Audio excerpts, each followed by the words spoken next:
who you're seeing Trump appear on the campaign trail with in the final stop. He brought Megyn Kelly on stage just a few moments ago. Obviously, that's someone he was trashing actually not that long ago. We never saw Nikki Haley come out on the campaign trail with him, even though she made clear, she was willing to do so. And we know that she had power with voters in key constituencies in places like Pennsylvania. Trump is petty white. He's just petty, petty, petty. Won't let Nikki Haley come out. She's trying to help him. He doesn't want her help, and he'd rather win on vengeance and macho and all this sort of stuff. So when he gets in office, if he does get there, he's got a mandate to completely to stay nasty. On this point about young men, though, you say we're past the persuasion stage. I wish that were true. On the doors in Philadelphia, on the doors in Detroit, people are still in the fight to persuade young black men to come out. And the actual message that's working on the doors is Kamala Harris wants to lift you up. Donald Trump wants to lock you up. Kamala Harris has plans to get you a job, to get you help with housing, get you help with your next kid.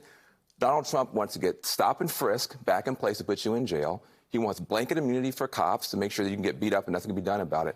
Kamala Harris wants to lift you up. Donald Trump wants to lock you up. Now, we've just discovered that is a breakthrough message in the past 72 hours. Don't forget, we had 100 days here to put together a whole campaign. So persuasion is happening right now. If you know some young African Americans who don't know if they're going to vote, Kamala Harris wants to lift them up. Donald Trump wants to lock them up. I love a direct to camp always on election eve. Jamie, though, I should know, and Donald Trump, we just showed him speaking a few moments ago. He has been on stage for 2 hours now. He still has to fly to Grand Rapids, Michigan, has one more rally to go.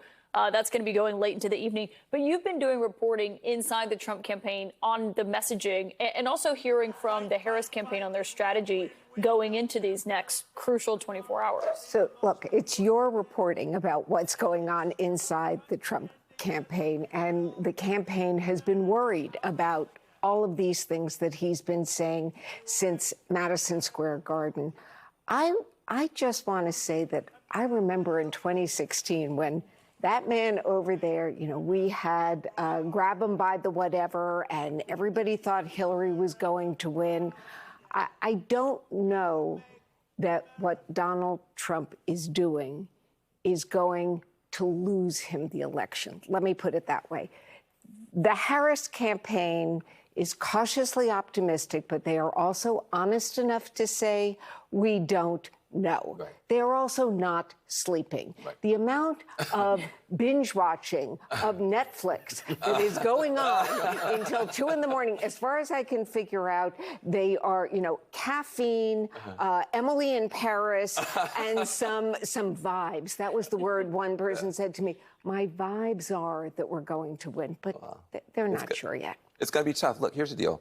Bernie Sanders just sounded skeptical of a Harris win. Look, that whole Iowa poll thing got everybody all happy. That was just silly. That was a great pollster with a bad poll. We are behind in Pennsylvania, folks. We are behind. We're not where we're supposed to be in the early vote, and that means get up and go vote. Stand in long lines, do what you have to do. When she says she's the underdog, she is the underdog. And I think it's important for people, when you go to bed tonight, to think about, do I know anybody in a swing state? Can I text them? Can I call them? Can I push people to go vote? Democrats lost Florida in 2000 by 537 votes and 5 votes in the Supreme Court. So you know enough people to win this election, and we should not give up tonight. We should keep fighting tonight.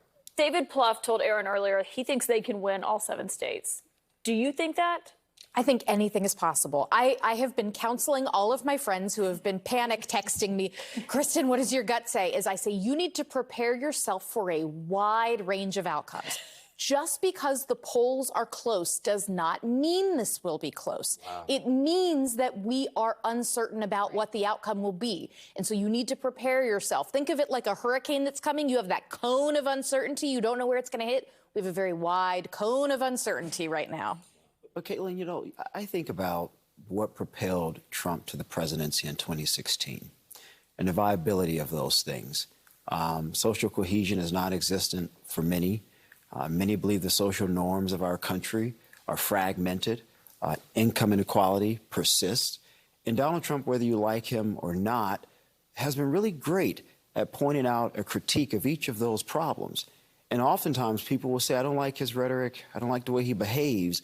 But he's finally shining a spotlight on the things that I have been experiencing, that I've been complaining about for ages and ages and ages. And this critique isn't just of Democrats. You'll find many Republicans critique the Republican establishment about many of these things, which is why many will say, well, Liz Cheney doesn't persuade me, but she was a part of that problem. You've identified Trump's great power, which is his power to point out problems. The thing is, he doesn't point out solutions that are real. And I think if Kamala Harris has a shot, it's because she has pointed to the ways. Look, we got to be honest. We got to quit lying to voters. The president can't help you that much. They can hurt you a bunch if they do terrible things, but they can help you a little bit. If you're going to have a baby next year, if Kamala's president, you get $6,000. It helps a little bit. You want to buy a house, $25,000. It helps you a little bit.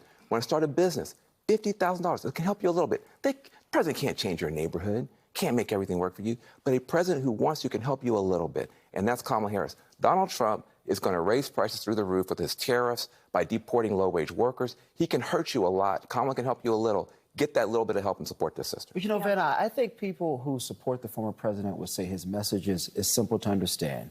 The economy doesn't work for me. He wants to fix it. Immigration, many will argue, is a problem in their local communities. He wants to address the border. They don't want their sons and daughters fighting in foreign conflicts that may lead to World War III. As some have stated, he's going to prevent it. So this is a simple response to the critique of the problems he's highlighted. With no specifics, and all his answers actually make things worse, but I agree with you. Yeah, we'll see. I love a good storm metaphor, 24 hours out from a highly close